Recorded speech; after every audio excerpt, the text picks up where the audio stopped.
अस्सलाम वालेकुम, welcome back to my channel ज़ायके हाथ के पर। उम्मीद है आप सब लोग खैरियत से होंगे। आज हम आपके लिए लाए बहुत ही मज़ेदार आसान सी रेसिपी पाए की। चलें चलते हैं अपनी रेसिपी की तरफ। यहाँ मैंने एक पाया लिया है बड़ा, गाय का बछिया का मुझे मिला था, मैंने वही ले लिया। यहाँ 1 टेबल स्पून मैंने काली मिर्च शामिल की साबुत, 2 टेबल स्पून लहसुन अदरक का भर के। मैंने तकरीबन 3 लहसुन की पोतियाँ मैंने बिल्कुल साबुत होती है वो इसमें धोकर अच्छे से धोकर उसमें शामिल कर लिए। नमक मैंने 1 टीस्पून रखा है क्योंकि हम सालन में भी ऐड करेंगे तो उसमें उधर ही 1/4 टीस्पून मैंने इसमें गरम मसाला डाला है। और अब हम इसमें हल्दी यूज़ करेंगे 1 टीस्पून। यहाँ हम जो सबसे पहले बना रहे हैं वो तकरीबन पाए की पहले यखनी तैयार करेंगे ताकि हमारे पाए पहले आपको पता काफ़ी देर लगती है गलने में, ताकि वो अच्छे से गल जाए। अब इन सबको अच्छे से हम मिक्स करेंगे और जब बॉईल आ जाएगा तो कवर करके इसको लो फ्लेम में पकने के लिए छोड़ देंगे। चलें दूसरी साइड पे मैंने पूरा 1 पाव दही लिया है, उसमें मैं तकरीबन 4 टेबल स्पून भर के मैं धनिया पाउडर शामिल करूँगी। इसमें जो ग्रेवी बनती है वो धनिया पाउडर से ही बनती है। धनिया पाउडर शामिल करने के बाद हम इसमें 2 टेबल स्पून लाल मिर्च का पाउडर शामिल करेंगे पिसी हुई। अगर आपके पास तेज़ है तो आप थोड़ा कम कर दीजिएगा, मतलब 1.5 टेबल स्पून। अगर नॉर्मल है तो आप पूरा 2 टेबल स्पून भर के शामिल करेंगे। उसके बाद मैंने 1/4 टीस्पून पूरा भर के मैंने पिसा हुआ गरम मसाला शामिल किया है। गरम मसाला हम इसमें 3 बार शामिल करते हैं, एक यखनी में, एक सालन में और एक आखिर में।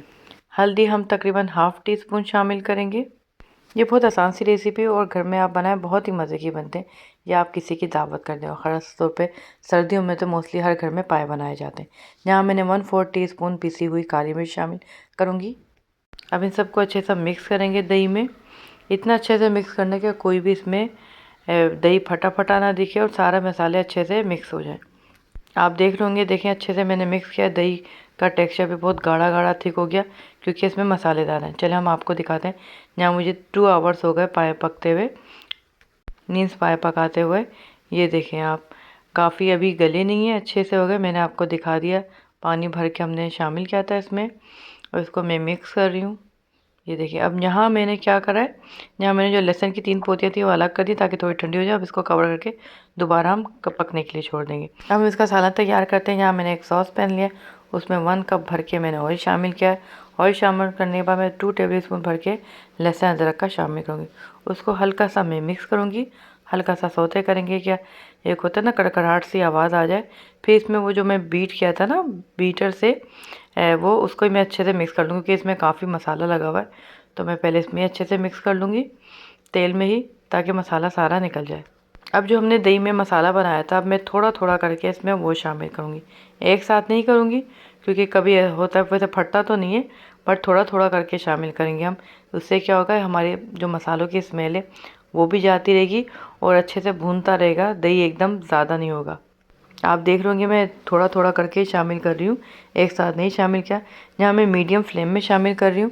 आप अच्छे से मिक्स करते रहें। आप देखें इसका कलर भी चेंज होना शुरू हो रहा है। जो दही है, जो दही में पानी जो छोड़ा है दही, वो भी ड्राई होता जा रहा है और हमारे सारे मसालों की स्मेल चले जाएगी इससे। और आप देखेंगे हमारी ग्रेवी भी बहुत अच्छे से इससे तैयार हो जाएगी। अच्छा, मिर्चें यहाँ मैंने नॉर्मल डाली हैं, अपने लिहाज से भी जो टेस्ट पसंद करते हैं वो इसमें थोड़ी ज़्यादा शामिल कर सकते हैं क्योंकि इसमें गर्म मसाले की भी अपनी मिर्च होंगी, उससे भी आएगा मिर्चों का टेस्ट। यहाँ प्याली में थोड़ा सा पानी डाल के मैं जो हल्का सा मसाला है वो भी पूरा इसमें शामिल करके अच्छे से मिक्स करके इसमें ही शामिल कर दूँगी। सर्दियों में वैसे पाए बना के खाओ, उसका मज़ा ही अलग होता है। वैसे भी आपको पता है कराची में तो ज़्यादा सर्दी पड़ती नहीं है, पड़ती है तो हम लोगों के लिए वही बहुत होती है। चलें देखिए हमारा मसाला ऑलमोस्ट अच्छा सा भून रहा है। तकरीबन मैंने जो थोड़ा बहुत प्याली में बचा था वो भी शामिल कर दिया।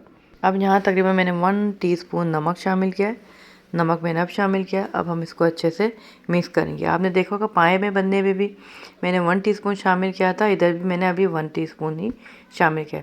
अगर हमें कम लगेगा तो हम बाद में भी शामिल कर सकते हैं, कम हो जाए पर ज़्यादा नहीं होना चाहिए। चलिए अब देखिए, अब यहाँ मैंने बॉम का गोश्त लिया है बीफ का, तकरीबन यहाँ ½ kg के करीब मैंने बीफ का बॉम का गोश्त लिया है। अब हम इसमें वो शामिल करेंगे।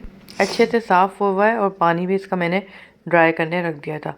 अब इसको शामिल करने के बाद हम इसको मिक्स करेंगे। हम इसको इतना भुनेंगे जो बीफ का और खास तौर पे दही पानी छोड़ेगा उसमें ही हम इसको अच्छे से भुनेंगे क्या सारा पानी ड्राई हो जाएगा और बीफ में एक अच्छा सा मसालों का टेस्ट भी आ जाएगा।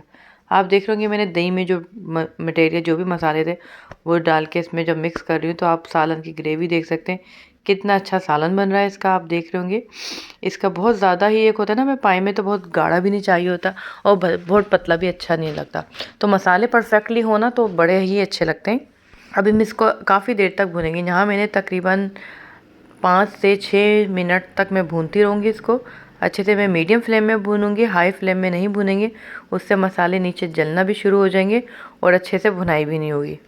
देखें इसका तेल भी ऊपर आ चुका है और मसाले भी अच्छे भून चुके हैं। आप इसका कलर देख रहे हैं, कितना ही खूबसूरत कलर लग रहा है। भुना हुआ एक होता है ना मसाला।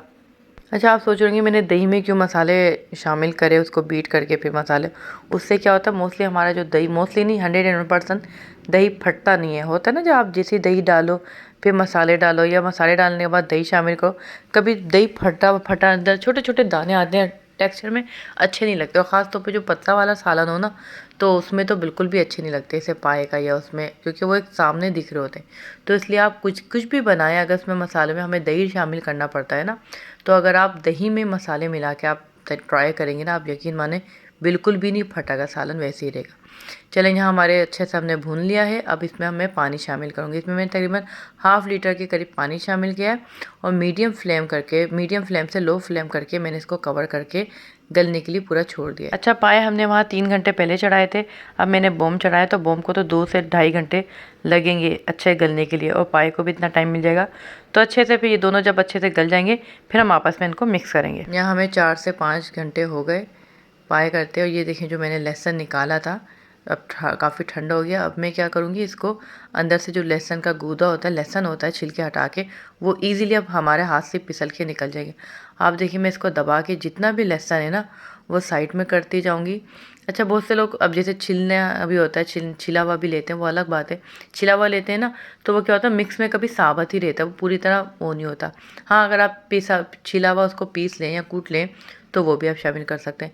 यहाँ मैंने धो के अच्छे से साबुत ही रखा था, फिर इसमें वही शामिल करा। चलिए, लहसुन शामिल करने के बाद मैंने इसको कवर कर दिया था। अब हमारा बीफ भी गल गया है, वो बीफ का सालन पूरा तैयार हो गया, बीफ भी गल गया है। तो अब हम क्या करेंगे, हमारे पाए भी ऑलमोस्ट डन हो गए। मैंने उसमें ही सारा मसाला शामिल कर दिया, सालन था, और उसको थोड़ी देर पकाऊंगी। मैं इतना पकाऊंगी कि हल्का सा थिकनेस भी आ जाए और हमारी सारी चीज़ें एक साथ, मसाला तकरीबन आधे घंटे तक आपको इसको इसमें ही कवर करके पकाएं। इससे ये होगा कि आप, एक होता है ना पाए के साल में बहुत अच्छा सा फ्लेवर आ जाएगा, जो हल्की आंच में धीमे धीमे पकता रहेगा। यहाँ बिल्कुल हमें लो फ्लेम में पकाना है, क्योंकि हमने इसको ग्रेवी इसकी वही रहनी, बस थोड़ी सी थिकनेस चाहिए। आप देखिए, मैं तकरीबन आधे घंटे के लिए कवर करके रखा था। अब मैंने आपको खोल के दिखाया, देखें कितनी अच्छी खुशबू आ रही है और तेल भी ऊपर आ गया हमारा। इसका मतलब है हमारे ये पाए परफेक्टली डन हो चुके हैं, गल तो गए थे। अभी तक मैं 1/4 टीस्पून मैंने गरम मसाला शामिल किया, आखिर में और करूँगी। इसकी भी हल्की थोड़ी सी होता है ना, मिर्चें होती हैं। फिर इसमें मैं तकरीबन 3 हरी मिर्चें साबुत शामिल करूँगी और हरा धनिया मैंने लिया है फ्रेश, जिसको चॉप करके इसमें वो शामिल कर दूँगी। अब इसको 5 से 6 मिनट के लिए मैं कवर कर दूँगी, ताकि अच्छी सी गरम मसालों की खुशबू आ जाए। चलिए, माशाल्लाह से हमारे पाए डन हो चुके हैं और बहुत ही अच्छी खुशबू आ रही है। अब हम आपको डिश आउट करके दिखाते हैं। ये देखें कितने अच्छे, मतलब टेक्सचर भी है और अच्छे से पाए गले हुए भी हैं और नलियाँ तो बहुत ही अच्छी गली। अच्छा, मैं क्या करती हूँ, नली है ना, आप जब भी पाए बनाए, नली ना मैं आधे घंटे बाद डालती हूँ। पहले नरोठे शामिल कर दी, फिर नली, क्योंकि क्या होता है, बहुत से लोग यही कहते हैं कि हमारी नली बिल्कुल खाली हो गई, उसमें ही घुल गई, सारी नली उसमें ही रह गई थी। तो ऐसे में क्या करते हैं, आप या तो 1 घंटे बाद नलियाँ शामिल करें, अगर नॉर्मल साइज़ की नलियाँ, अगर बड़ी हैं नलियाँ जिसके बाहर भी नरोठा लगा होता है, तो वो तो उसके साथ ही शामिल कर दें। बाकी मैं आपको नरोठा तोड़ के दिखाती हूँ कितना अच्छा सा गला हुआ है।